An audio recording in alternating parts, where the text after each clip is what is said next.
La vida puede cambiar en un abrir y cerrar de ojos, o mejor dicho, con el clic de una cámara. Así me pasó a mí. A mis 60 años, creí conocer a mi esposo por completo después de 4 décadas juntos. Hasta que, por casualidad, instalé cámaras de vigilancia en nuestra casa y descubrí un secreto tan oscuro que no solo destruyó mi matrimonio, sino que casi lleva a mi hija al borde del abismo. Lo que vi en esas grabaciones me hizo cuestionar todo lo que creía sobre la persona con la que compartí toda mi vida. Pero antes de continuar, asegúrate de ya estar suscrito al canal y escribe en los comentarios: ¿desde dónde estás viendo este video? Nos encanta saber hasta dónde están llegando nuestras historias. Mi nombre es Elena y hasta hace 6 meses tenía lo que muchos llamarían una vida perfecta. Una casa cómoda en las afueras de Guadalajara, 2 hijos maravillosos, Javier, de 32 años, ya casado y viviendo en Monterrey, y Daniela, mi hija menor de 19 años, que aún vivía con nosotros mientras cursaba el primer año de medicina, y Ricardo, mi esposo de 63 años, con quien llevaba casada 41 años. Ricardo siempre fue un hombre respetado en nuestra comunidad. Abogado exitoso, participaba activamente en la iglesia local y era conocido por su generosidad y buen humor. Todos lo adoraban, especialmente nuestros hijos, para quienes siempre fue un padre ejemplar. Al menos, eso era lo que yo pensaba. Los primeros indicios de que algo andaba mal comenzaron hace unos 2 meses, cuando noté cambios sutiles en el comportamiento de Daniela. Mi hija siempre fue alegre, extrovertida, habladora. Una muchacha que llenaba nuestra casa con su risa contagiosa y energía inagotable. Pero, de repente, comenzó a estar más callada, retraída. Pasaba horas encerrada en su habitación, evitaba las comidas familiares y cuando estaba presente, apenas levantaba los ojos del plato. «Debe ser el estrés de la universidad», comentó Ricardo una noche, cuando expresé mi preocupación. «Medicina no es fácil, Elena. Deja que la niña respire». Pero mi instinto de madre me decía que había algo más. Intenté hablar con Daniela varias veces, pero ella siempre evadía el tema, diciendo que solo estaba cansada o que tenía muchos exámenes que estudiar. Aún así, notaba la forma en que se encogía cuando su padre entraba al mismo espacio, cómo evitaba quedarse a solas con él. Una mañana, mientras arreglaba su habitación, encontré un diario escondido debajo del colchón. Sé que no debería haberlo hecho, pero lo abrí. La mayoría de las páginas estaban en blanco, excepto por una, donde había escrito repetidamente: «¿Por qué hace esto? ¿Por qué sigue haciendo esto?». Mi corazón se oprimió. ¿De quién estaba hablando? Fue entonces cuando empecé a prestar más atención. Ricardo, que siempre había tenido el sueño pesado, ahora parecía despertarse varias veces durante la noche. En algunas ocasiones, al despertar de madrugada, noté que no estaba en la cama. Cuando le pregunté, decía que había ido al baño o a buscar un vaso de agua. «Es la próstata», explicaba con una sonrisa cansada. «Ya sabes cómo es, después de los 60. Comencé a notar otros detalles extraños, como insistía en que Daniela no le pusiera seguro a su puerta, alegando cuestiones de seguridad, como siempre se ofrecía a verificar si ella estaba bien antes de que durmiéramos, la forma en que la miraba cuando creía que nadie lo observaba, no como un padre mira a una hija, sino con algo más posesivo. Una noche, me despertó un ruido sutil. Ricardo no estaba en la cama. Miré el reloj. 2:47 de la madrugada. Me levanté en silencio y salí de la habitación. En el pasillo oscuro vi una rendija de luz saliendo del cuarto de Daniela. La puerta estaba entreabierta. Mi corazón se aceleró. Me acerqué despacio, con cuidado de no hacer ruido. Fue entonces cuando escuché la voz de Ricardo, baja y autoritaria. «Sabes que esto es nuestro secreto, ¿verdad? Nadie puede saberlo, especialmente tu mamá». Me congelé allí mismo, incapaz de moverme. ¿Qué estaba pasando? ¿Qué hacía mi esposo en el cuarto de nuestra hija en medio de la noche? Quise entrar, confrontarlo, exigir explicaciones. Pero algo me detuvo. ¿Y si estaba imaginando cosas? ¿Y si había una explicación perfectamente inocente? Regresé a nuestra habitación, con el corazón martilleándome el pecho. Cuando Ricardo volvió, fingí estar dormida. Pasé el resto de la noche despierta, pensando, ponderando, tratando de encontrar explicaciones que no fueran la terrible sospecha que empezaba a formarse en mi mente. A la mañana siguiente, sin decir nada a nadie, fui a una tienda de electrónica y compré 2 minicámaras de vigilancia. El dependiente, un joven de no más de 25 años, me explicó cómo funcionaban. Son discretas y se pueden acceder desde su celular en cualquier momento, me dijo, mostrándome la aplicación que necesitaría descargar. Perfectas para monitorear la casa cuando no esté o verificar si la niñera está tratando bien a los niños. Pero no estaba preocupada por ladrones o niñeras. Estaba preocupada por algo mucho más cercano, mucho más íntimo. Esa misma tarde, mientras Ricardo estaba en el trabajo y Daniela en la universidad, instalé las cámaras, una en su habitación, colocada discretamente en un estante entre libros, y otra en el pasillo, orientada hacia la puerta. Probé la aplicación en mi celular. Funcionaba perfectamente. Ahora solo quedaba esperar. Por la noche, después de que todos se fueron a dormir, me quedé despierta, con el celular escondido debajo de la almohada, esperando. Alrededor de las 2:30 de la mañana, sentí que Ricardo se movía a mi lado. Se levantó con cuidado, me miró para verificar si estaba dormida y salió de la habitación. Inmediatamente, tomé mi celular y abrí la aplicación de las cámaras. La imagen del pasillo mostró a Ricardo detenido frente a la puerta de Daniela. Se quedó allí por unos segundos, como si estuviera escuchando, antes de girar la manija lentamente y entrar. Cambié a la cámara de su habitación, con el dedo temblando sobre la pantalla. Lo que vi en los minutos siguientes destruyó mi mundo para siempre. Ricardo se acercó a la cama donde Daniela dormía. Se sentó en el borde y comenzó a acariciarle el cabello. Daniela se despertó asustada, pero no gritó. En cambio, se encogió, como si ya lo esperara, como si fuera una rutina terrible. Vi a mi esposo susurrar algo que no pude oír, mientras su mano se deslizaba debajo de la cobija de ella. No pude ver más. Con el corazón roto y una furia que nunca antes había sentido, salí de la cama. No me preocupé por ser silenciosa. Caminé por el pasillo a pasos firmes y abrí la puerta del cuarto de Daniela con un empujón violento. La escena que encontré confirmó mis peores temores. Ricardo estaba sentado en la cama de nuestra hija, con su mano aún debajo de la cobija, mientras Daniela estaba inmóvil, mirando al techo con los ojos vacíos, como si su mente se hubiera escapado lejos de allí.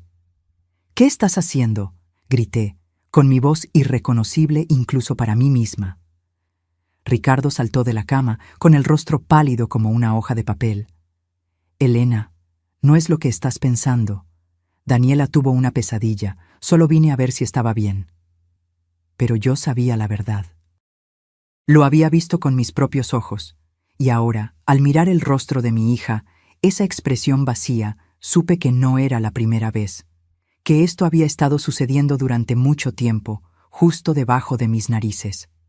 «Sal de aquí», ordené, señalando la puerta. «Sal de este cuarto ahora mismo». Ricardo intentó acercarse a mí, pero retrocedí. «Elena, por favor, estás exagerando. Yo solo...» «Lo vi todo, Ricardo». Lo interrumpí, mostrándole mi celular con la grabación aún reproduciéndose. Instalé cámaras. Lo vi todo. Su rostro se transformó. El hombre amable y amoroso que creía conocer desapareció, revelando algo frío y calculador. Sin decir una palabra, salió de la habitación. Escuché sus pasos pesados por el pasillo, el portazo de nuestra habitación. Me volví hacia Daniela, que ahora estaba sentada en la cama, abrazando sus propias rodillas, temblando. Me senté a su lado y la abracé. No se resistió, no habló, solo dejó que la sostuviera mientras lágrimas silenciosas rodaban por su rostro. ¿Desde hace cuánto, hija?, pregunté, mi voz casi un susurro. Daniela respiró hondo, como si reuniera todo el coraje del mundo. Desde que tenía 14 años, mamá. Desde que me atrapó probándome un labial tuyo a escondidas. 5 años, 5 largos años que mi hija sufrió en silencio, mientras yo vivía en la ignorancia, creyendo en la perfección de nuestra familia. ¿Cómo pude no darme cuenta? ¿Cómo pude no protegerla? ¿Por qué nunca me lo contaste?, pregunté, sabiendo que la culpa no era de ella, pero incapaz de comprender su silencio por tanto tiempo. Él dijo que nadie me creería, que tú te pondrías de su lado, que yo destruiría a nuestra familia. Sollozó, y dijo que si yo contaba algo, él haría lo mismo con Sofía.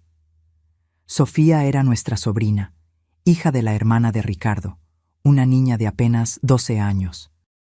Mi estómago se revolvió ante la posibilidad de que ella también pudiera ser víctima de ese monstruo al que llamé esposo durante tantos años. Vámonos de aquí, decidí en ese instante. Ahora mismo. Ayudé a Daniela a tomar algo de ropa y artículos esenciales. Tomé mi bolso, las llaves del coche y mi celular con las grabaciones, la prueba del crimen de Ricardo. Sin mirar atrás, salimos de la casa que había sido nuestro hogar por más de 2 décadas. En el coche, mientras conducía sin rumbo fijo en la madrugada, miré a mi hija en el asiento del pasajero. Su rostro estaba vacío, exhausto, pero había algo nuevo en sus ojos: alivio.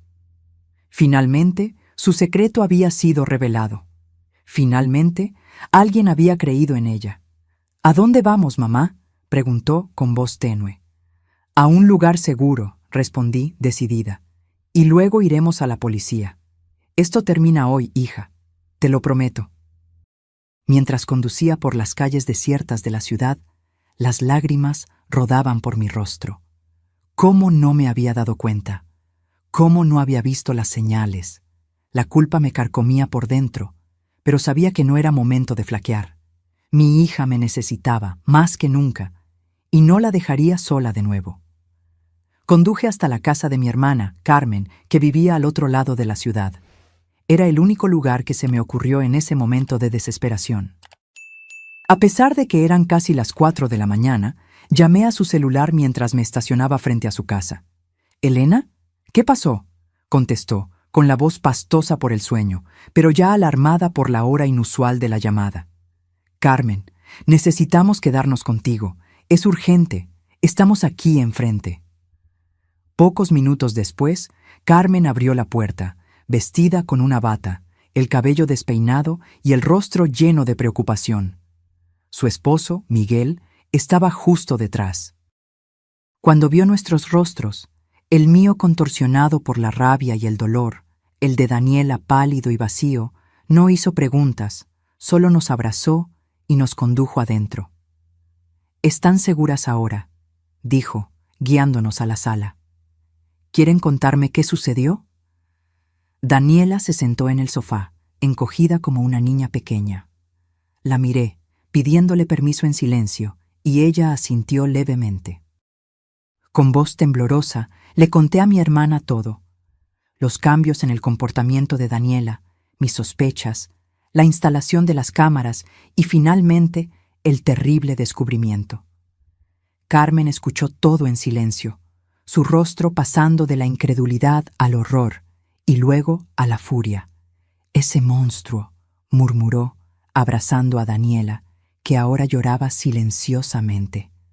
«¿Cuánto tiempo ha estado sucediendo esto, querida?». Daniela dudó, mirándome en busca de apoyo. Asentí, animándola a hablar.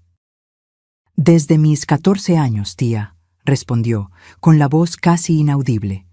«Comenzó cuando me atrapó probándome maquillaje a escondidas. Dijo que me estaba volviendo una mujer hermosa y que tenía un secreto especial para mostrarme». Miguel, que hasta entonces estaba de pie, apoyado en la pared, dejó escapar una maldición en voz baja. «Voy a llamar a la policía ahora mismo». «Espera», le pedí, poniendo mi mano en su brazo. «Quiero hacerlo, pero necesito ser yo. Por Daniela». Mientras Miguel preparaba un té para todos y Carmen llevaba a Daniela a la habitación de invitados, me senté sola en el balcón, tratando de ordenar mis pensamientos. Mi mente era un torbellino de emociones: culpa por no haberme dado cuenta antes, rabia porque Ricardo había traicionado nuestra confianza de la manera más vil posible, y miedo por lo que nos deparaba el futuro. Miré mi celular. 7 llamadas perdidas de Ricardo. Desactivé el tono. No tenía nada que decirle ahora. No había explicación en el mundo que pudiera justificar lo que hizo. Pero había una decisión que tomar. ¿Qué hacer a continuación? Lo que me preocupaba no era solo el trauma de Daniela, sino también la posibilidad de que Sofía, nuestra sobrina, pudiera estar en peligro. Si Ricardo era capaz de abusar de su propia hija, ¿qué le impediría hacer lo mismo con su sobrina? Cuando regresé adentro, Carmen estaba sentada junto a Daniela en el sofá, acariciándole el cabello mientras ella finalmente parecía relajarse un poco, agotada por la noche de revelaciones. ¿Estás segura de que quieres ir a la policía?, preguntó Carmen en voz baja. Daniela levantó los ojos, ahora secos pero determinados. Sí, no quiero que le haga esto a nadie más. Y creo que necesito esa justicia para seguir adelante. En ese momento, sentí un inmenso orgullo por la fuerza de mi hija. A pesar de todo el sufrimiento, estaba pensando en los demás, queriendo proteger a otras posibles víctimas. Entonces vamos, decidí. Mañana por la mañana iremos a la fiscalía especializada. Dormimos poco esa noche, o más bien, intentamos dormir. Me quedé en la misma habitación que Daniela, como cuando era pequeña y tenía miedo de las tormentas.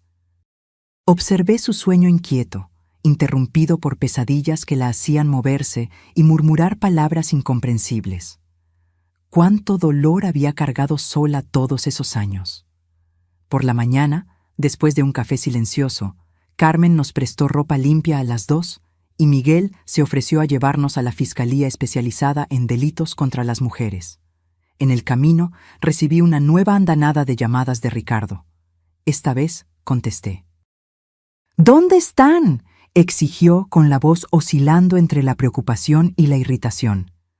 Tomaste el coche y desapareciste en medio de la noche con Daniela. ¿Qué crees que estás haciendo? Vamos a la policía, Ricardo, respondí, sorprendentemente tranquila. Tengo las grabaciones.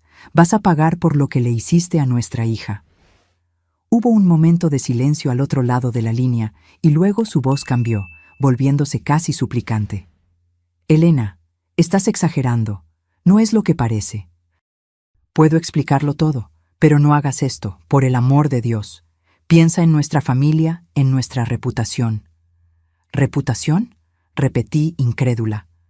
¿Abusaste de nuestra hija durante 5 años y te preocupa la reputación?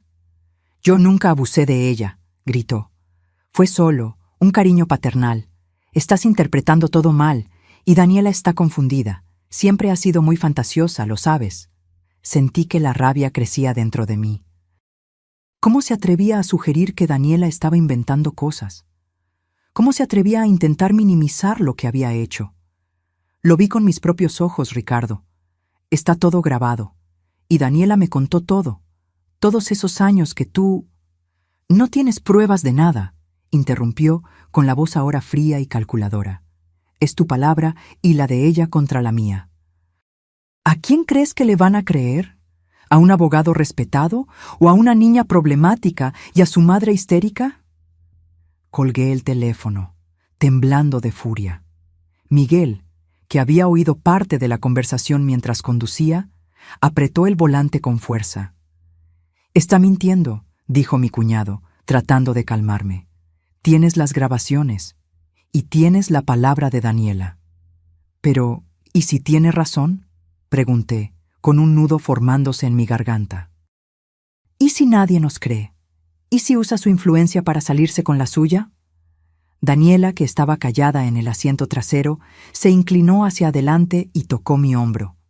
Mamá, no importa lo que pase. Lo importante es que tú me creíste.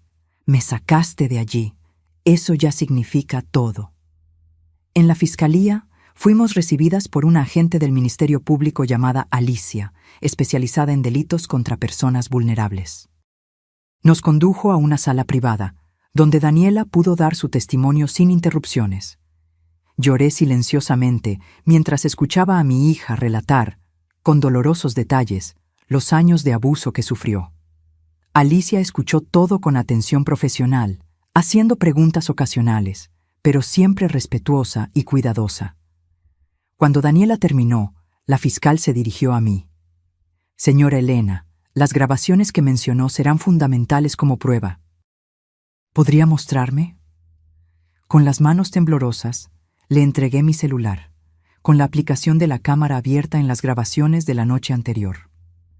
Alicia miró en silencio, con el rostro impasible, pero vi que sus dedos apretaban el bolígrafo que sostenía con tanta fuerza que pensé que se iba a romper.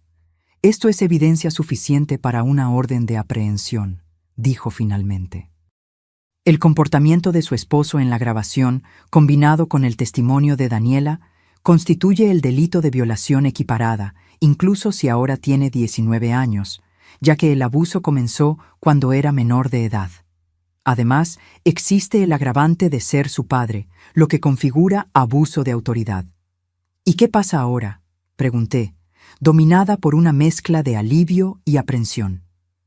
Vamos a levantar el reporte oficial, tomar las declaraciones formalmente y solicitar la orden de prisión preventiva.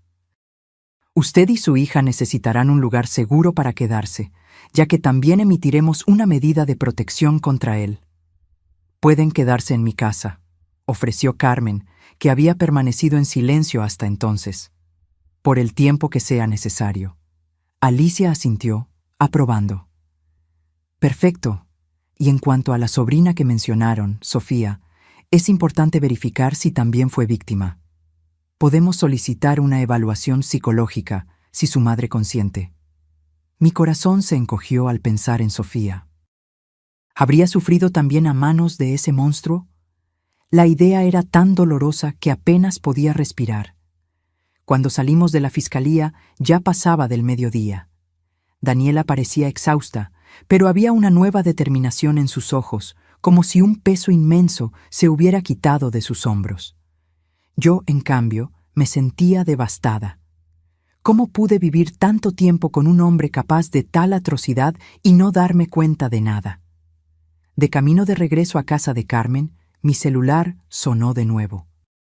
No era Ricardo, sino Estela, su hermana y madre de Sofía. Mi estómago se anudó. Elena, dijo tan pronto como contesté, con la voz temblando. La policía acaba de llevarse a Ricardo. ¿Qué está pasando? Dijo que es todo un malentendido, que estás inventando cosas. Respiré hondo, reuniendo coraje. Estela, no es fácil decir esto, pero Ricardo abusó sexualmente de Daniela durante 5 años. Lo descubrí anoche. Instalé cámaras porque sospechaba que algo andaba mal. Hubo un silencio prolongado al otro lado de la línea. No, murmuró finalmente. No puede ser verdad. Mi hermano no haría eso. Es un hombre de familia, un cristiano. Lo vi con mis propios ojos, Estela. Insistí, conteniendo las lágrimas. Y Daniela me contó todo. Él la amenazó. Le dijo que haría lo mismo con Sofía si contaba algo. Otro silencio, y luego un sollozo ahogado. Dios mío, Sofía ha estado tan extraña últimamente. Callada, asustada. Ya no quiere ir a su casa los fines de semana, pero nunca explicó por qué. Mi corazón se hundió. La sospecha que más temía parecía estar confirmándose. Estela, lleva a Sofía a un psicólogo inmediatamente. Y si quieres, la fiscal Alicia puede ayudarte. Estamos saliendo de la fiscalía ahora mismo. Lo haré, dijo, llorando abiertamente ahora. Y Elena, perdóname por no creerlo de inmediato, es que es tan monstruoso. Lo sé, respondí, comprendiendo perfectamente su shock. Después de todo, yo misma había tardado en aceptar la terrible verdad. Mantengámonos en contacto. Cuando colgué, vi que Daniela me observaba, con los ojos llorosos. ¿Crees que también le hizo eso a Sofía?, preguntó, con la voz casi un susurro. No respondí de inmediato, incapaz de articular en palabras el horror de esa posibilidad. En lugar de eso, solo la abracé fuerte, como si pudiera, con ese gesto, protegerla de todo el mal del mundo, algo que fallé en hacer durante tanto tiempo. No lo sé, hija, dije finalmente, pero si lo hizo, pagará por eso también, lo prometo. Los días que siguieron fueron un torbellino de emociones, declaraciones formales y decisiones difíciles. Ricardo fue detenido preventivamente, acusado de violación equiparada con agravante por abuso de autoridad. Su rostro apareció en los periódicos locales, causando un verdadero terremoto en nuestra comunidad. El abogado respetado, padre de familia ejemplar, miembro activo de la Iglesia, ahora expuesto como el depredador que realmente era. Daniela y yo continuamos en casa de Carmen, incapaces de regresar a nuestra propia casa, que ahora parecía contaminada por los recuerdos de lo que había sucedido allí. Javier, mi hijo mayor, vino corriendo desde Monterrey tan pronto como se enteró, devastado y furioso con su padre. ¿Cómo pudo hacer eso?, repetía incrédulo mientras abrazaba a su hermana con fuerza. Lo voy a matar, lo juro. No, Javier, dijo Daniela sorprendentemente firme. Él no lo vale. No tires tu vida por su culpa. Ya va a pagar por lo que hizo. La madurez de mi hija, incluso ante tanto sufrimiento, me impresionaba y conmovía, pero sabía que, debajo de esa fuerza aparente, había heridas profundas que necesitarían tiempo, mucho tiempo para sanar. Una semana después de la detención de Ricardo, recibimos la noticia que temíamos. Los exámenes psicológicos de Sofía confirmaron que ella también había sido víctima de abuso. Estela estaba devastada, culpándose por no haberse dado cuenta de las señales, exactamente como yo me culpaba. Fueron solo 2 veces, me contó por teléfono, con la voz embargada por el llanto. Cuando dejé que Sofía pasara el fin de semana en su casa, hace unos meses. Dijo que él entró en el cuarto de invitados durante la noche, diciendo que quería contarle un cuento para dormir, y luego... No pudo continuar, ahogada por el horror de la situación. No tenía palabras de consuelo. ¿Cómo podría tenerlas, cuando yo misma apenas podía procesar todo aquello? Sofía ahora también estaba en terapia, al igual que Daniela. Las 2 primas, unidas por un trauma terrible, encontraron en la otra un apoyo que nadie más podría ofrecer. Empezaron a hablar por videollamadas diarias, ayudándose mutuamente a enfrentar las pesadillas, los flashbacks, la culpa irracional que ambas sentían. Mientras tanto, yo intentaba reconstruir mi vida a partir de los escombros. Tuve que volver a nuestra casa para buscar más ropa y objetos personales. Carmen insistió en acompañarme, temiendo que Ricardo pudiera haber sido liberado o que yo tuviera algún tipo de colapso emocional al regresar a ese lugar. Entrar en esa casa fue como visitar la escena de un accidente trágico. Todo parecía igual, los mismos muebles, las mismas fotos en las paredes, el mismo olor familiar. Pero al mismo tiempo, todo estaba irremediablemente diferente. Cada rincón ahora estaba impregnado por el conocimiento de lo que había sucedido allí. En nuestro cuarto, no. En el cuarto que compartí con un monstruo, tomé solo lo esencial: ropa, documentos, algunas joyas que eran herencia familiar. No quería nada que me lo recordara. En la cómoda vi nuestra foto de boda, sonrisas congeladas en un momento que ahora parecía pertenecer a otra vida, a otras personas. ¿Cómo pude ser tan ciega?, le pregunté a Carmen mientras miraba esa foto. ¿Cómo no me di cuenta de lo que estaba pasando justo debajo de mis narices? Carmen puso su mano en mi hombro. No te culpes, Elena. Los abusadores son maestros en engañar, en crear fachadas perfectas. Ricardo nos engañó a todos, no solo a ti. Pero la culpa no me abandonaba. Todas las noches me despertaba sobresaltada, reviviendo en pesadillas el momento en que vi, a través de la cámara, a mi esposo abusando de nuestra hija. Y luego otros pensamientos invadían mi mente. ¿Cuántas veces pasó esto antes? ¿Qué más no vi? ¿Qué más no supe? 2 semanas después de la detención de Ricardo, su abogado presentó una solicitud de libertad condicional, alegando que no ofrecía peligro a la sociedad y que podría responder al proceso en libertad. Afortunadamente, el juez negó la solicitud, considerando la gravedad del crimen y el riesgo de intimidación a las víctimas. El día en que supimos de esa decisión, Daniela tuvo su primera crisis de ansiedad severa. Estaba en medio de una clase en la universidad cuando comenzó a sentir falta de aire, taquicardia, sudor frío. Pensando que estaba teniendo un ataque al corazón, sus compañeros la llevaron de urgencia a la sala de urgencias. Pensé que iba a morir, me contó después, aún temblando en la cama del hospital. Solo podía pensar en él, en lo que me hizo, y de repente no podía respirar. El médico explicó que era una manifestación física del trauma psicológico, algo común en víctimas de abuso. Recomendó que, además de la terapia, Daniela considerara tomar medicación para la ansiedad, al menos temporalmente. «No quiero medicinas», protestó cuando estábamos a solas. «No quiero sentirme drogada todo el tiempo». «Nadie te va a obligar a nada», le aseguré, acariciándole el cabello como hacía cuando era pequeña. «Pero piénsalo como una muleta temporal, algo para ayudarte mientras te estás curando. No es debilidad aceptar ayuda». Daniela asintió, demasiado cansada para discutir. En los días siguientes accedió a tomar la medicación prescrita y poco a poco las crisis de ansiedad comenzaron a disminuir en frecuencia e intensidad. Mientras tanto, el caso ganaba proporciones que nunca imaginé. Una reportera del periódico local descubrió la historia y publicó un artículo sobre el abogado respetado que abusaba de su hija. Aunque nuestros nombres no fueron divulgados directamente, la descripción era lo suficientemente específica como para que todos en nuestra comunidad supieran de quién se trataba. Los teléfonos no paraban de sonar. Amigos, vecinos, colegas de trabajo, todos queriendo confirmar si los rumores eran ciertos.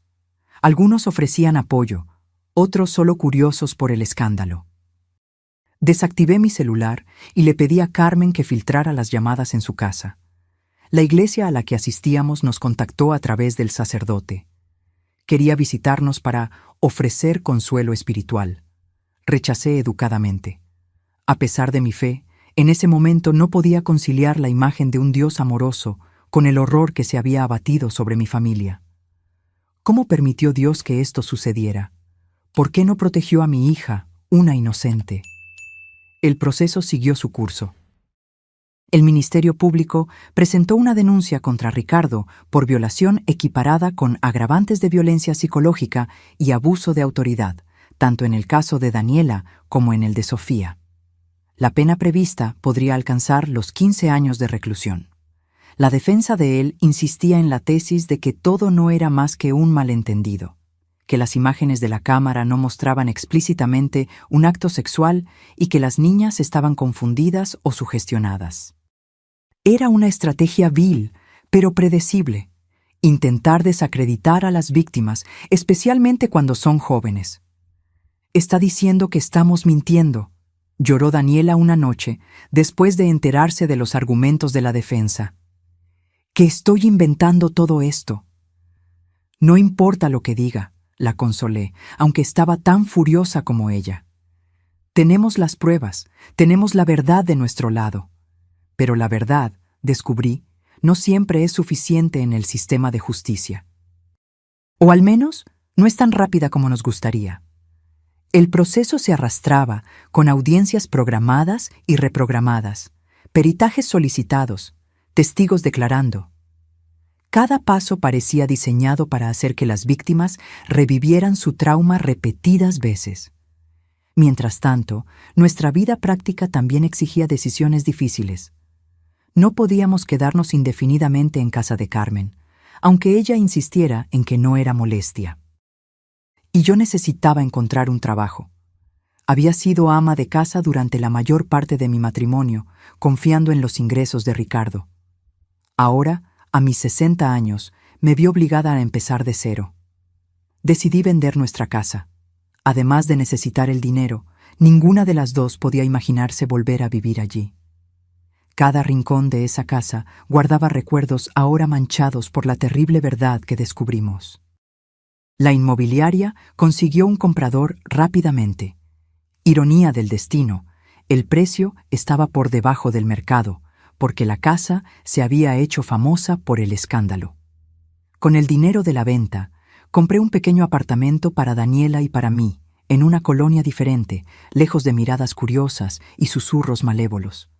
Conseguí también un empleo como asistente administrativa en un consultorio médico, gracias a la recomendación de un amigo de Carmen. El salario era modesto, pero suficiente para nuestras necesidades básicas. Daniela insistió en continuar la universidad, a pesar de las dificultades emocionales y financieras. «No voy a dejar que lo que él hizo destruya mi futuro, mamá», dijo con una determinación que me llenó de orgullo. «Voy a graduarme, voy a ser médica, voy a ayudar a otras personas que pasaron por lo que pasamos nosotras». 4 meses después del descubrimiento, tuvo lugar la primera audiencia en la que Daniela tendría que declarar. Yo estaba tan nerviosa como ella, temiendo el efecto que revivir todo podría tener en su frágil equilibrio emocional.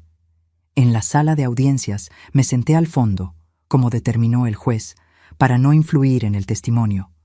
Vi a mi hija, tan joven y tan marcada, sentarse frente al juez, al fiscal y al abogado defensor. Ricardo también estaba allí, sentado a pocos metros de ella, separado solo por una mesa. Fue la primera vez que lo vi desde aquella noche fatídica. Estaba más delgado, con ojeras profundas, el cabello canoso mal cuidado. Pero sus ojos eran los mismos, fríos, calculadores. Cuando me vio, esbozó una pequeña sonrisa, como si estuviéramos en un evento social cualquiera, como si no hubiera un abismo de horror entre nosotros. Daniela evitó mirarlo durante todo el testimonio. Con la voz temblorosa, pero decidida, contó todo, desde el primer episodio a los 14 años hasta las amenazas para mantener el silencio. El juez fue respetuoso y paciente, interrumpiendo siempre que el abogado defensor hacía preguntas capciosas o intentaba desacreditarla. El momento más difícil fue cuando el abogado de Ricardo le preguntó: si todo esto que alega era tan terrible, ¿por qué esperó 5 años para contarlo? ¿Por qué no buscó ayuda antes? Daniela respiró hondo, miró directamente al abogado y respondió: ¿sabe usted lo que es tener miedo todos los días de su vida? ¿Miedo de que nadie le crea? ¿Miedo de destruir a su familia? ¿Miedo de que la persona que debería protegerla le haga daño a otras personas que usted ama si abre la boca? Hubo un silencio pesado en la sala.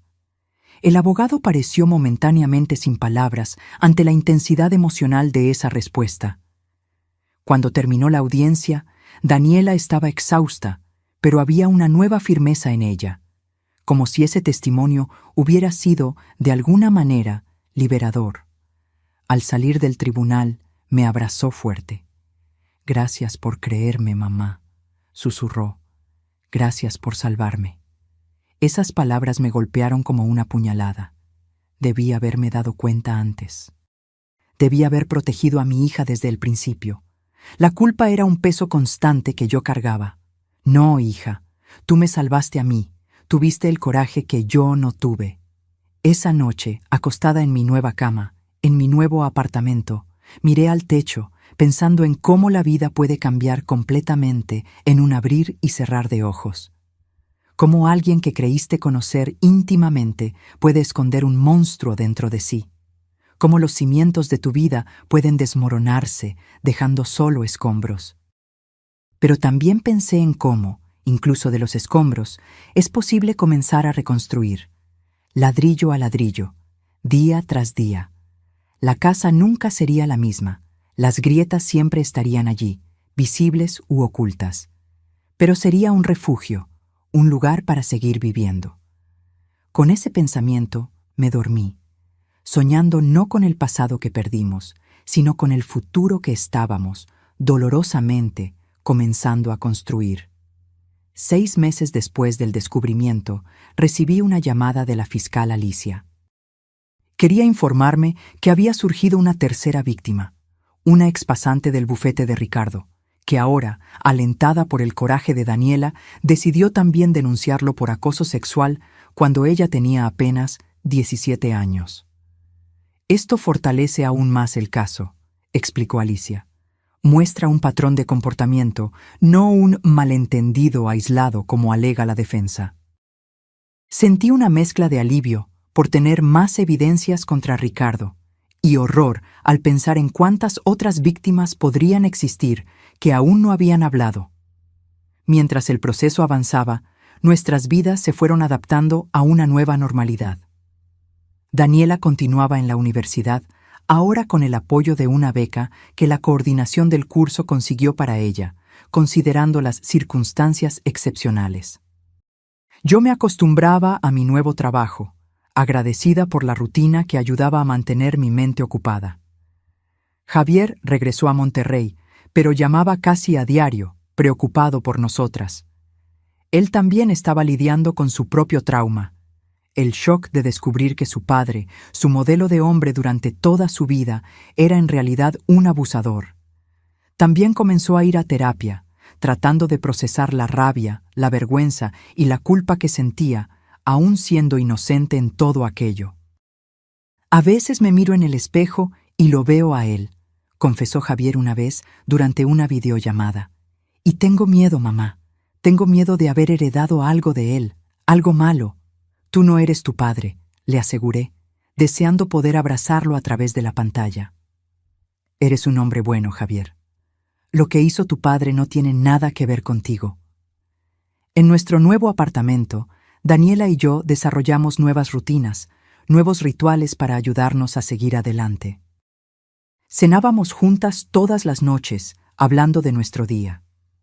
Los fines de semana veíamos películas, caminábamos en el parque cercano o simplemente nos quedábamos en casa, leyendo o conversando.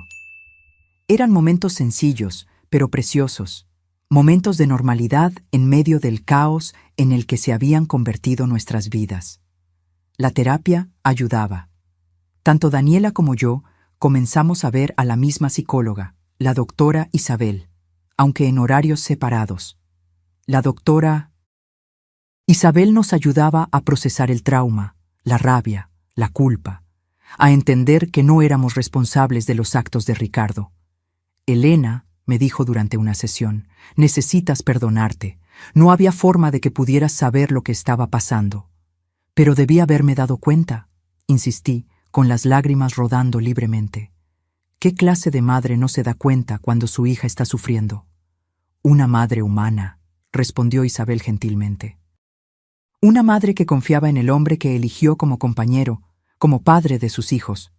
Ricardo era manipulador, hábil para ocultar sus actos. Engañó no solo a ti, sino a toda la comunidad. Intelectualmente entendía lo que decía, pero emocionalmente la culpa persistía, una compañera constante, un peso que cargaba todos los días. 9 meses después de la denuncia, finalmente llegó el día del juicio. El caso había atraído considerable atención de los medios locales, en parte por la posición de Ricardo en la comunidad y en parte porque, desafortunadamente, los casos de abuso familiar rara vez llegan a los tribunales. La mayoría permanece oculta, protegida por el silencio de las víctimas y el tabú social. El tribunal estaba lleno. De un lado, yo, Daniela, Javier, Carmen y su familia, además de Estela y Sofía. Del otro, algunos amigos y parientes de Ricardo, que insistían en su inocencia, convencidos de que todo no era más que un complot contra un hombre de bien.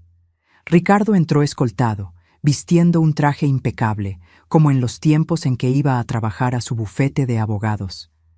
Intentó parecer digno, confiado, pero sus ojos traicionaban su nerviosismo. Sabía que las evidencias en su contra eran sólidas. El juicio duró 3 días. Fueron escuchadas las víctimas, Daniela, Sofía y la ex pasante, Verónica. Las grabaciones de las cámaras fueron exhibidas, los peritajes psicológicos fueron presentados. Testigos de ambos lados declararon. El tercer día, el juez anunció la sentencia. Ricardo fue condenado a 12 años de prisión con régimen cerrado por violación equiparada con agravante por abuso de autoridad. Además, debía pagar indemnización por daño moral a las víctimas. Cuando se leyó la sentencia, sentí como si un peso inmenso se quitara de mis hombros. Era justicia, finalmente. Daniela, a mi lado, lloró silenciosamente, una mezcla de alivio y dolor que yo comprendía perfectamente. Ricardo, en cambio, perdió la compostura que había mantenido durante todo el juicio. «¡Esto es un absurdo!», gritó, mientras los policías lo conducían afuera. «Se van a arrepentir de esto, especialmente tú, Elena. Yo confié en ti». Sus palabras me golpearon como una bofetada. ¿Él confió en mí? ¿Y la confianza que yo deposité en él? ¿La confianza que Daniela depositó en su propio padre? ¿La confianza que fue rota de la forma más cruel posible? Salimos del tribunal rodeadas de reporteros que querían declaraciones, fotos, cualquier cosa para alimentar la noticia del día. Los ignoramos a todos y nos dirigimos directamente a casa, agotadas física y emocionalmente. Esa noche, Daniela, Javier, que había venido para el juicio, Carmen, Miguel, Estela y Sofía cenaron con nosotras. Era una celebración contenida, no de alegría, sino de alivio, de cierre de un capítulo doloroso, de justicia, aunque tardía. «Puede apelar», explicó el fiscal, que gentilmente nos llamó después del juicio.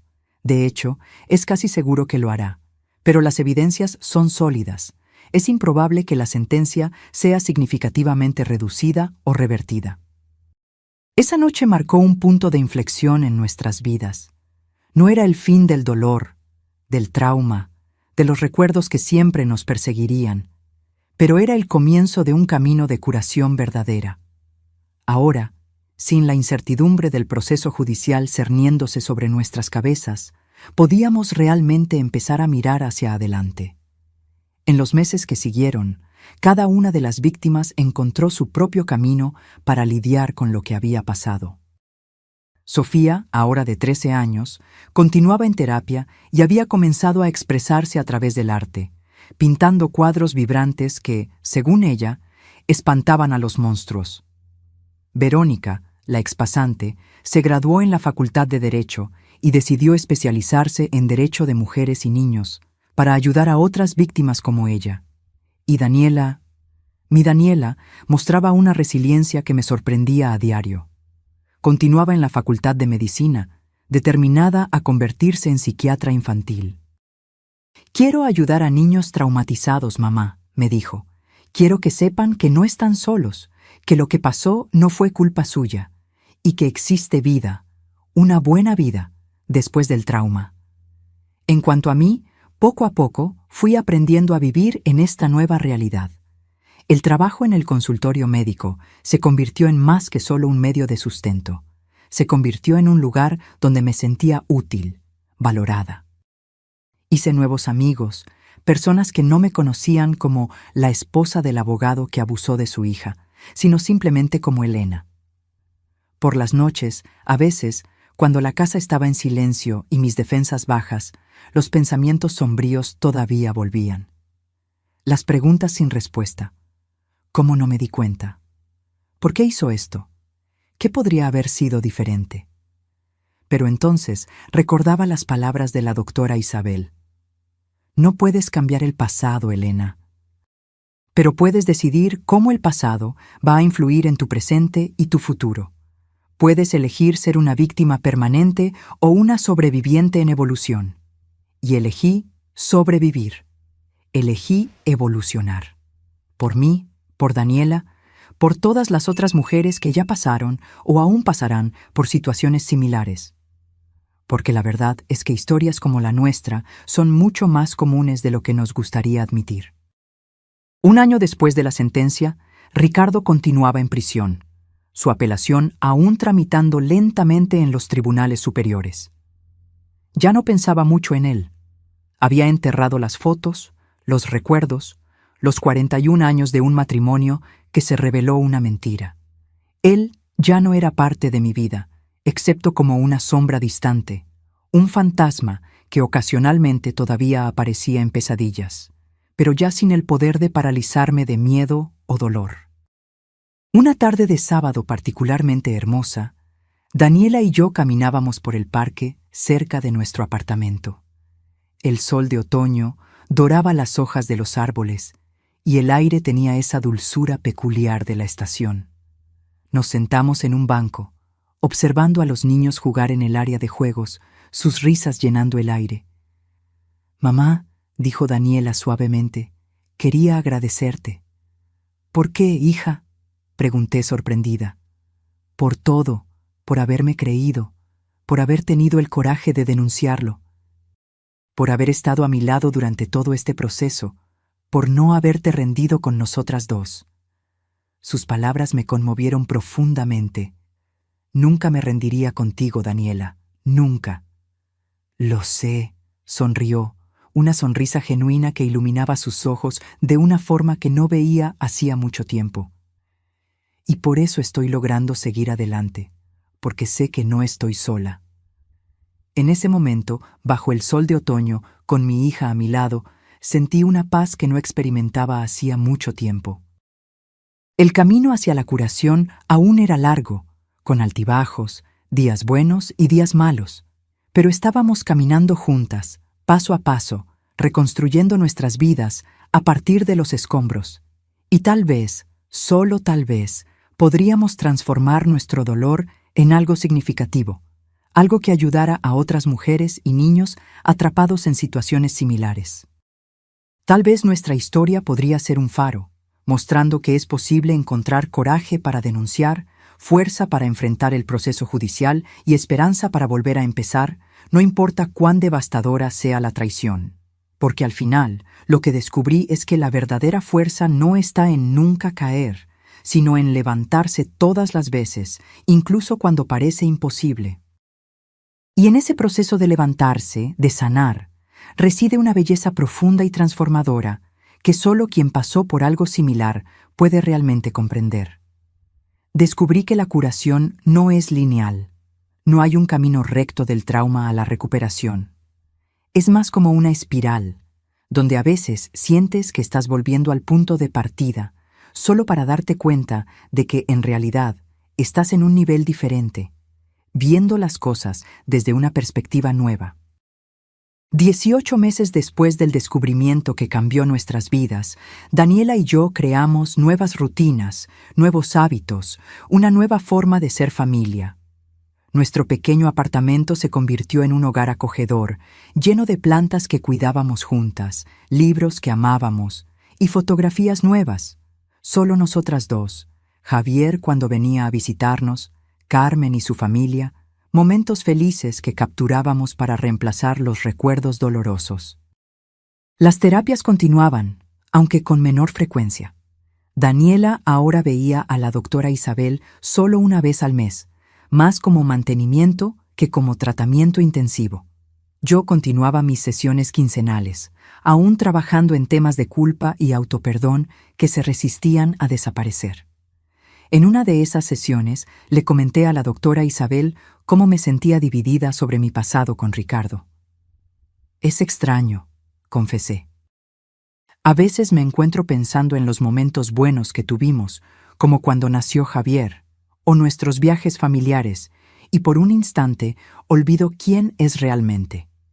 Y luego me siento culpable por esos pensamientos, como si estuviera traicionando a Daniela de alguna manera».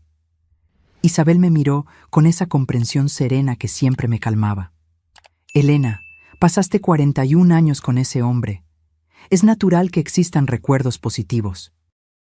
Aceptar que hubo momentos buenos no significa perdonar o minimizar los actos horribles que cometió. Es solo reconocer la complejidad de la situación y la dualidad que existe en muchos abusadores». ¿Dualidad? Sí. Ricardo no era solo un monstruo las 24 horas del día, los 7 días de la semana. Si lo fuera, habría sido descubierto mucho antes. Era un profesional respetado, un miembro activo de la iglesia, un vecino servicial, y también era un abusador. Esa capacidad de mantener una fachada normal o incluso ejemplar es precisamente lo que permite que muchos abusadores permanezcan ocultos durante tanto tiempo. Sus palabras tenían sentido, aunque todavía era difícil conciliar esas dos versiones del hombre con el que compartí mi vida. ¿Y cómo le explico esto a Daniela?, pregunté preocupada. ¿Cómo le digo que todavía tengo recuerdos positivos del hombre que la hirió tanto? No tienes que decírselo. A menos que ella pregunte o que el tema surja naturalmente. Daniela está procesando su propio trauma, a su propia manera. Puede que tenga sentimientos similares y también esté luchando por conciliarlos. Era verdad. A pesar de todo, Daniela ocasionalmente mencionaba recuerdos de la infancia que involucraban a su padre de manera neutral o incluso positiva. ¿Recuerdas cuando papá nos llevó a ese campamento?, preguntó una vez. O, creo que heredé el gusto por la música clásica de papá. Esas pequeñas menciones mostraban que, al igual que yo, ella estaba tratando de integrar todas las partes de su historia, sin negar ninguna de ellas. El segundo año de la Facultad de Medicina de Daniela estaba llegando a su fin, y ahora salía con Arturo, un compañero de curso que conoció en las clases de anatomía. Era su primera relación seria desde que todo sucedió, y yo podía ver lo nerviosa que estaba por ello. ¿Y si no puedo, mamá?, me preguntó una noche, mientras preparábamos la cena. ¿Y si lo que me pasó me ha roto para siempre? ¿Y si nunca puedo tener una relación normal con un hombre? No estás rota, hija, respondí, dejando caer el cuchillo con el que cortaba los vegetales para abrazarla. Estás herida, y las heridas pueden sanar. Llevará tiempo, paciencia. Arturo parece entender eso, parece dispuesto a ir a tu ritmo. Ella asintió contra mi hombro. Es increíble, mamá, tan paciente. Pero a veces tengo miedo de que se canse de esperar, de lidiar con mis crisis de ansiedad, con mis momentos de pánico cuando las cosas se vuelven más íntimas. Si realmente te ama, esperará, lo entenderá. Y si no lo entiende, entonces no es la persona adecuada para ti. Daniela se apartó un poco, secándose una lágrima. ¿Sabes qué es lo más difícil? Es que una parte de mí quiere esa intimidad, quiere ser tocada, quiere sentir. Pero luego vienen los flashbacks, el pánico, y me cierro por completo. ¿Ya hablaste con la doctora Isabel sobre esto? Sí, estamos trabajando en ello. Me sugirió que fuera completamente honesta con Arturo sobre lo que pasó para que él entienda que mis reacciones no tienen nada que ver con él. ¿Y se lo contaste? Daniela dudó. Se lo conté. No todo, no en detalle, pero lo suficiente para que entienda por qué a veces me alejo de repente o por qué ciertas cosas me ponen incómoda. ¿Y cómo reaccionó? Una pequeña sonrisa apareció en su rostro. Lloró, mamá, no de lástima, sino de rabia por lo que me pasó. Y luego me dijo que iría a mi ritmo, que nunca haría nada que me incomodara y que podríamos construir nuestra intimidad poco a poco, de la manera que fuera segura para mí. Sentí una oleada de gratitud por ese joven que parecía tan comprensivo, tan diferente de la imagen masculina que Ricardo había dejado en nuestras vidas. Parece ser un muchacho especial, comenté, volviendo a cortar los vegetales. Lo es, asintió Daniela, retomando su tarea de preparar la salsa. Y eso me asusta aún más. ¿Por qué? Porque ahora tengo algo que perder, alguien que realmente se preocupa por mí, que me acepta como soy.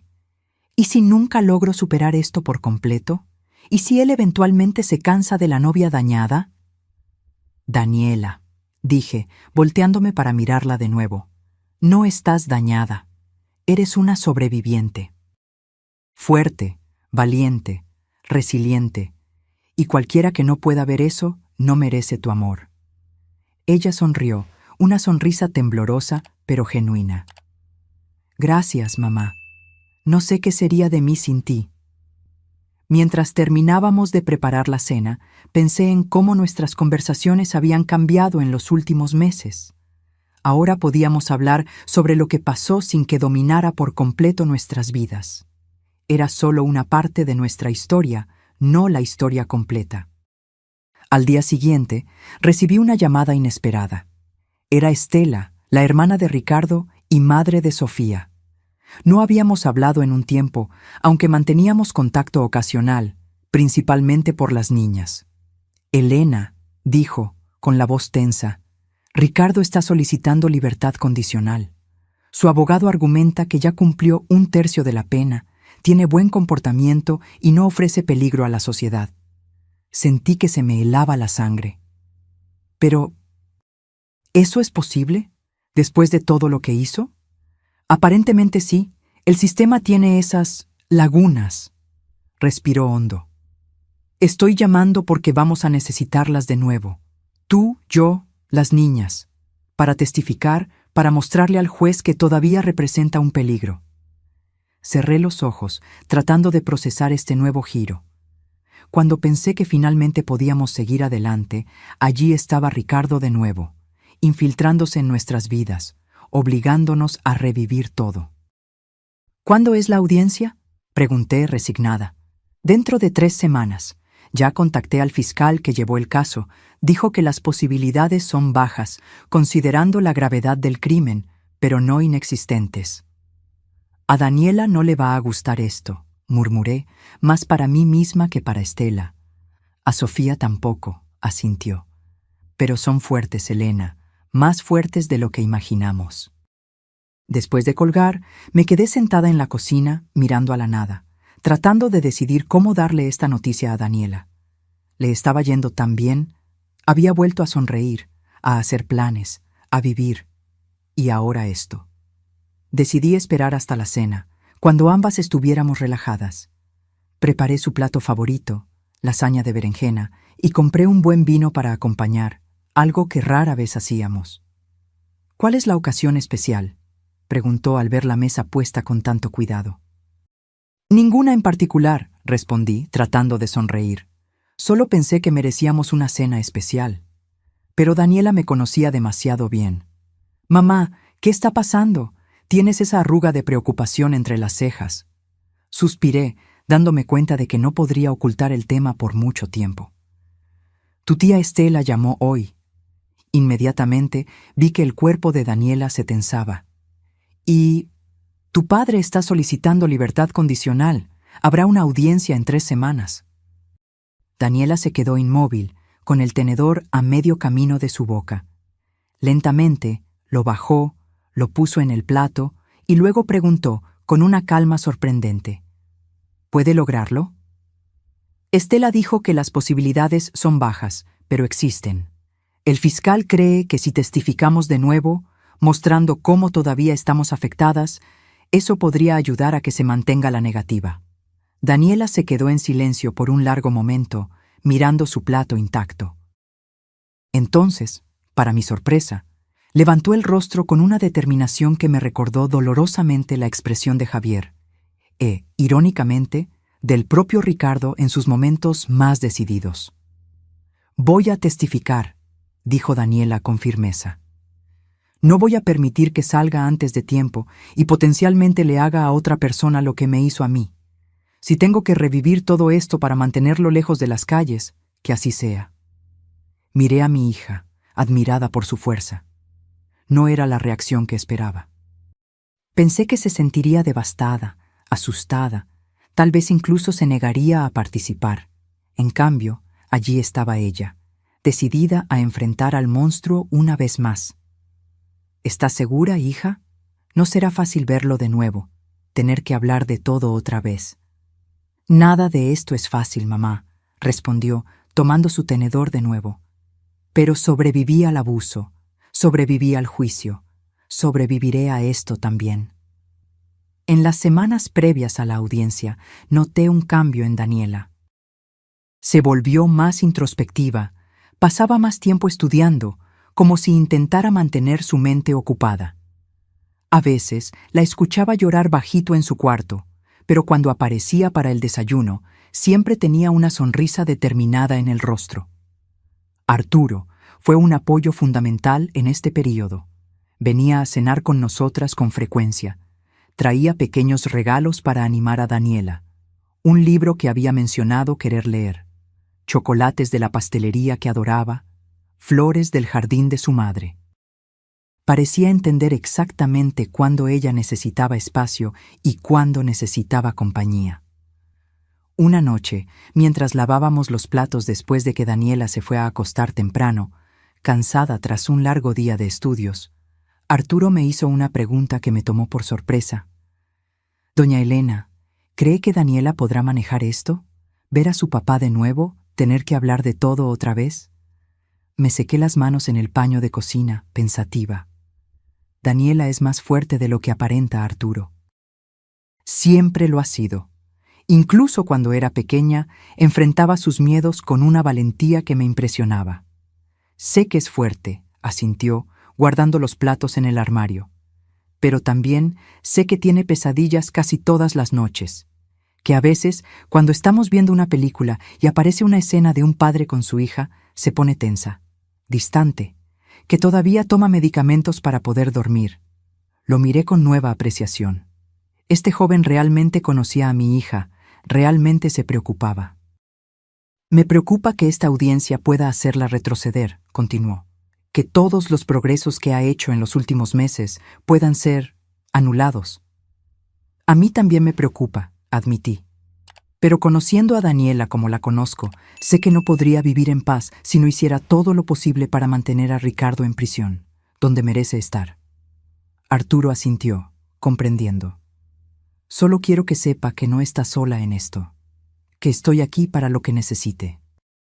Ella lo sabe, respondí, poniendo mi mano en su hombro, y eso hace toda la diferencia.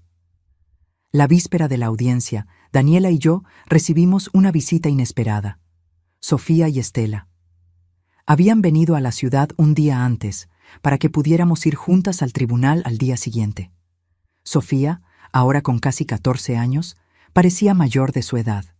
Sus ojos llevaban una seriedad, una conciencia que las niñas de su edad rara vez tienen. Pero cuando vio a Daniela, su rostro se iluminó. Las dos primas se abrazaron largamente, como guerreras que compartían el mismo campo de batalla, el mismo dolor, la misma lucha. «¿Cómo estás?», preguntó Daniela, sosteniendo las manos de Sofía. «Nerviosa», respondió Sofía honestamente. «No quiero verlo de nuevo, pero mamá explicó que es importante que estemos allí». «Es importante», confirmó Daniela, «y yo voy a estar allí contigo. Vamos a enfrentar esto juntas como siempre». Esa noche fue extraña, una mezcla de tensión y una especie de compañerismo que solo aquellos que compartieron traumas similares pueden comprender. Preparé una cena para las 4 y luego las niñas se fueron al cuarto de Daniela, donde conversaron durante horas a puerta cerrada. Estela y yo nos quedamos en la sala, bebiendo té, intercambiando noticias, evitando el tema principal hasta que no pudimos ignorarlo más. «¿Cómo crees que será mañana?», preguntó finalmente, girando la taza entre sus manos. «Difícil», respondí sinceramente. «Ver a Ricardo de nuevo, escuchar sus argumentos, sus excusas. Pero creo que estamos preparadas, o tan preparadas como podemos estar». Estela asintió con la mirada perdida en algún punto de la pared. «A veces todavía no puedo creerlo. Mi propio hermano, ¿cómo no me di cuenta?». Era la misma pregunta que me hacía a mí misma incontables veces. ¿Cómo no nos dimos cuenta? ¿Cómo dejamos que esto sucediera? Era muy bueno escondiendo, respondí, repentinamente cansada. Muy bueno manteniendo las apariencias. Aún así, insistió, mirándome ahora. Debí haber notado algo, alguna señal. Yo era su esposa, Estela. Dormía en la misma cama que él todas las noches, y no me di cuenta de nada. La culpa no es nuestra, es de él, solo de él. Ella suspiró, pareciendo momentáneamente aliviada por escuchar esas palabras, aunque su mirada aún mostraba que no creía totalmente en ellas. Yo la entendía. Yo misma todavía luchaba por creerlo. A la mañana siguiente, nos arreglamos en silencio. Daniela eligió ropa formal, pero cómoda. Pantalón de vestir negro, camisa blanca y un blazer sencillo. Sofía, siguiendo su ejemplo, se puso algo similar.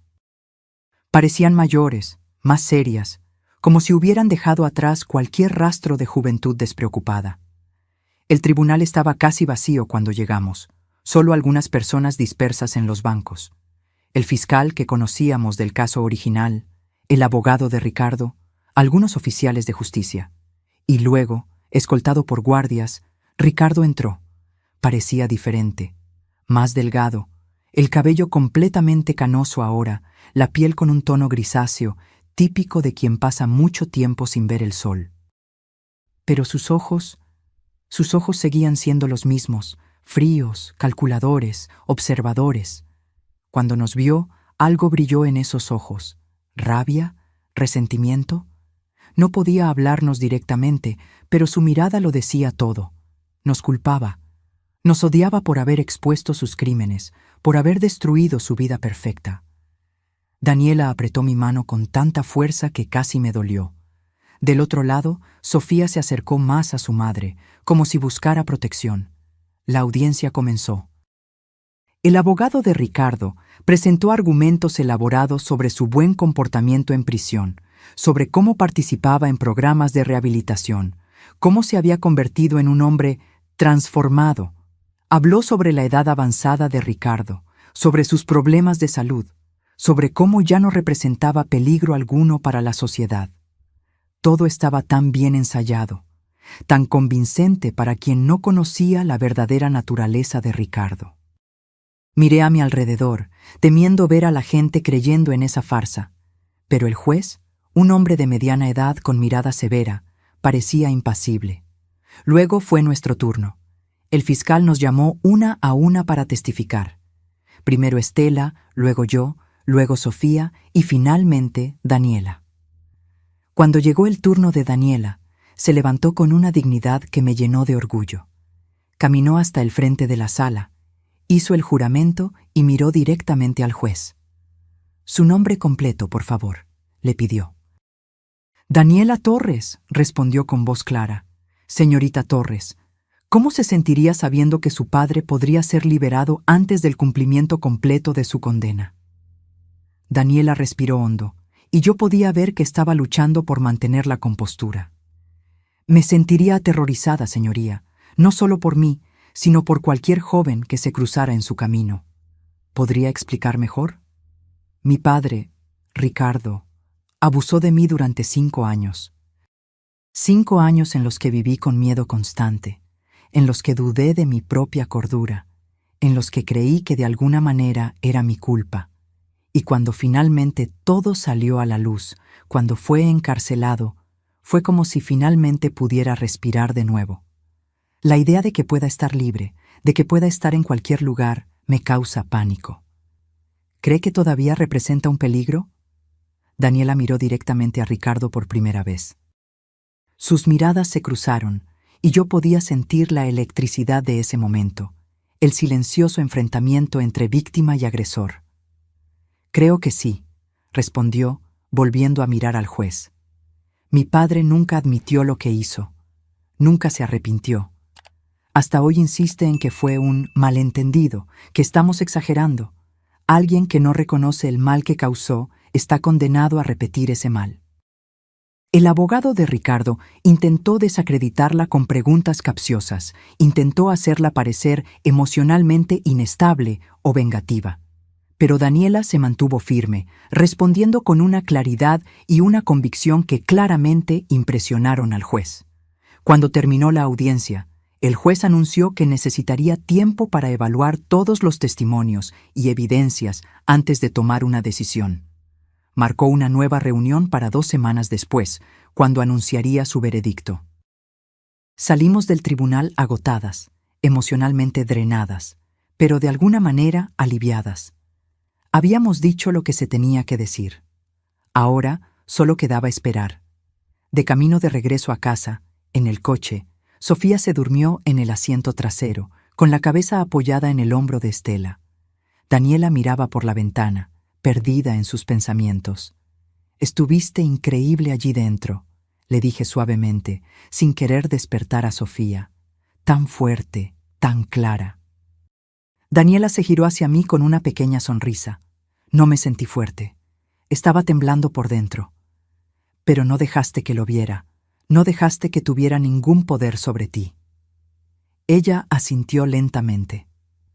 Cuando lo miré, pasó algo extraño. Esperaba sentir miedo o rabia o asco, pero ¿sabes qué sentí? Lástima. ¿Lástima?, repetí sorprendida. Sí, se ve tan pequeño ahora, tan patético.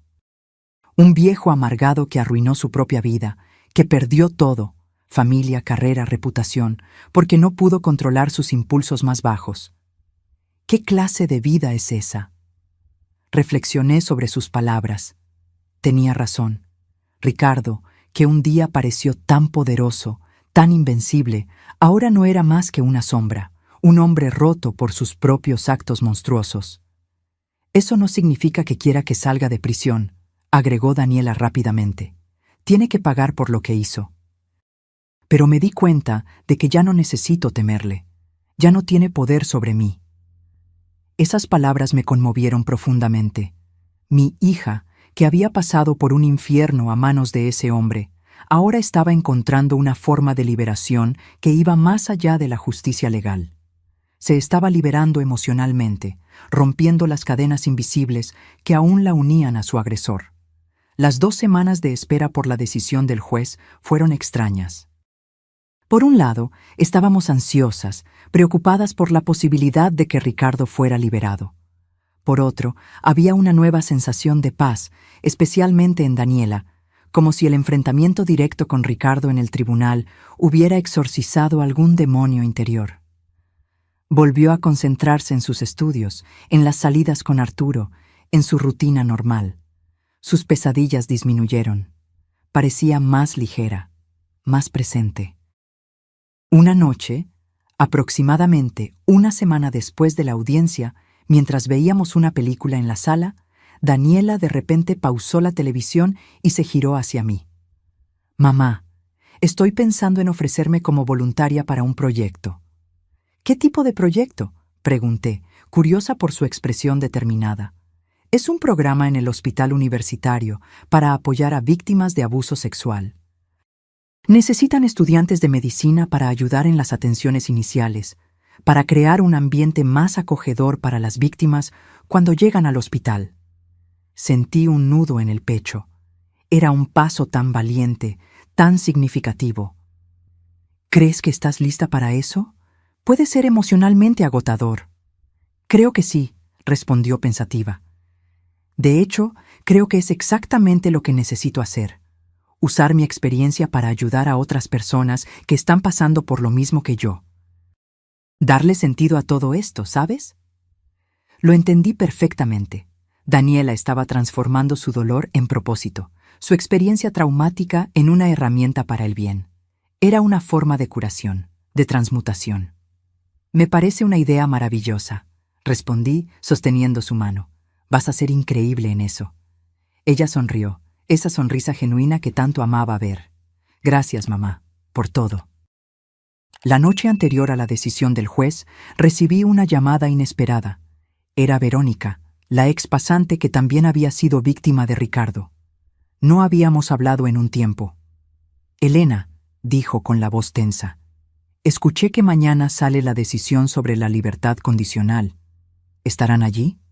«Sí, las 4», respondí. «¿Tú también irás?». «Sí, no testifiqué esta vez, pero quiero estar presente. Quiero que vea que ninguna de nosotras ha olvidado, que ninguna de nosotras va a permitir que se salga con la suya». Agradecí su solidaridad y después de colgar, le conté a Daniela sobre la llamada. «Es bueno saber que no estamos solas en esta lucha», comentó, preparándose para dormir, «que existe una red de apoyo, de personas que se preocupan». «Nunca estuvimos solas, hija», respondí, besando su frente como hacía cuando era pequeña. «Y nunca lo estaremos». Al día siguiente, el tribunal estaba más lleno. Además de nosotras 4 y Verónica, había otras personas que reconocí de la comunidad, algunas reporteras de periódicos locales, e incluso el sacerdote de la iglesia a la que asistíamos, que vino a mostrar apoyo. Ricardo fue traído por los guardias, luciendo más nervioso que en la audiencia anterior. Intentó mantener la expresión confiada, pero sus ojos traicionaban su ansiedad. El juez entró, todos se levantaron, y luego vino el momento que tanto temíamos y esperábamos. Después de considerar cuidadosamente todos los testimonios, peritajes y evidencias presentadas, comenzó el juez. Este tribunal decide negar la solicitud de libertad condicional al acusado Ricardo Torres. Un suspiro colectivo de alivio recorrió nuestro pequeño grupo. Daniela apretó mi mano, sus ojos brillando con lágrimas contenidas. Este tribunal considera que, dada la gravedad de los crímenes cometidos, el acusado debe cumplir al menos 2/3 de su pena antes de que se considere cualquier nueva solicitud de libertad condicional. Además, ordeno el mantenimiento de la orden de restricción que prohíbe al acusado acercarse o contactar, directa o indirectamente, a cualquiera de las víctimas. Ricardo bajó la cabeza, claramente derrotado. Su abogado le susurró algo al oído, probablemente sobre la posibilidad de apelación, pero en ese momento, la victoria era nuestra. Al salir del tribunal, Daniela, Sofía, Verónica y yo nos abrazamos, un círculo de mujeres unidas por una experiencia terrible, pero también por el coraje de enfrentarla, de buscar justicia, de no dejarse silenciar. ¿Se acabó?, preguntó Sofía con voz pequeña y esperanzada. Por ahora sí, respondió Daniela, abrazando a su prima por los hombros. E incluso si lo intenta de nuevo en el futuro, estaremos listas. Siempre lo estaremos. Regresamos a casa en un ambiente de celebración contenida. No era alegría exactamente. ¿Cómo podría serlo ante todo lo que habíamos pasado? Sino una profunda sensación de justicia, de cierre. Esa noche, cuando finalmente estuvimos solas de nuevo, Daniela y yo nos sentamos en el pequeño balcón de nuestro apartamento, observando las estrellas que salpicaban el cielo oscuro. «Sabes, mamá», dijo después de un largo silencio cómodo, «creo que realmente estamos volviendo a empezar ahora». «¿Cómo así?» Hasta hoy parecía que solo estábamos tratando de sobrevivir, tratando de no hundirnos. Pero ahora siento que realmente podemos vivir, construir algo nuevo, algo mejor. Miré a mi hija, iluminada por la suave luz de la luna, y vi no solo a la niña que siempre amé, sino a la mujer fuerte en la que se estaba transformando, una sobreviviente, una guerrera, una sanadora. Tienes razón, asentí. Ya no somos solo sobrevivientes, somos renacidas. Ella sonrió, recostando la cabeza en mi hombro como hacía de niña. Me gusta eso, renacidas, como un fénix de las cenizas. Y así, bajo el manto estrellado de esa noche, 2 fénix compartían un momento de paz, de esperanza, de posibilidades. El camino que teníamos por delante aún sería largo, aún tendría sus altibajos, sus cicatrices y sus dolores. Pero ahora teníamos algo que durante mucho tiempo nos pareció imposible. Teníamos futuro. Ahora, si te gustó esta historia, haz clic en suscribirte y dime en los comentarios qué parte te dejó con la boca abierta. Y no olvides hacerte miembro para tener acceso a videos exclusivos que no publico aquí. Te espero allí.